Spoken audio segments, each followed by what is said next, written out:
All right, as we're launching into ministry season, we're going to talk about some of the tips that we have for you as you implement Prime at your church. One of the number one things you could do to raise the bar for worship at your church is to share set lists with your team. This means that you could create a set list within Prime on your device in your office, and then share it with your drummer, with your guitar player, with your bass player, with your other worship leaders, so that at home they could load up Prime on their phone or an iPad or a Mac and practice along with the set list before the weekend even comes. It's a great rehearsal tool. They'd be able to solo their instrument to listen to what they need to be playing. They're going to be able to get comfortable with the click, hear the different transitions as you go through the songs. They can show up to rehearsal and Sunday morning fully prepared if you share the set list with your team. And you can do that by using a Prime Pro subscription. Let me show you how it works. So I have a set list here that I've created on Prime on my Mac. And I've got this set list and I want to share it with members of my team. The way you can do that is by going to the Loop Community website and then clicking on Prime Cloud. Once you're in Prime Cloud, you can go to Prime Teams and you can create a team. Now, I could name this team whatever I want, so I'm going to name it my church name. And then you need to add members to your team.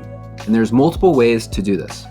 You can invite members by just clicking on this invite and typing in their email address. When you send that email, it'll invite them to the team. Another way to do it is by clicking Edit Members, and you can search for their username. So if you know their Loop Community username, you can just search for it here. So I'm going to search for this one, and I'm going to add Loopfrog to my team. I'm also going to add JMags, and I'm going to add Derek Kerr. All right. You can add people to your team manually, just like that.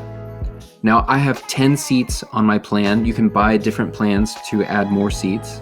But once they've been added to your team, now I can add them to a set list. So I'm going to go to my Prime set lists, and here's the set list that I created on my Mac. And these are my songs right here. Over on the right-hand side of the screen, there's a button that says Add Members. I'm going to click on this, and I can add whatever people I want to have access to that set list. So those 3 people now have access inside of Prime to that set list. All they have to do now is log into Prime on their phone or their Mac or their iPad. And once they're logged in and pull up Prime, what they have to do is once they're inside of Prime, they just have to click on Set Lists and click on Shared with Me. And this will show them all the set lists that have been shared with them, and they can download it, open it up on Prime, and practice. That is a great way to take your worship to the next level, sharing your multi-track set list with the members of your team.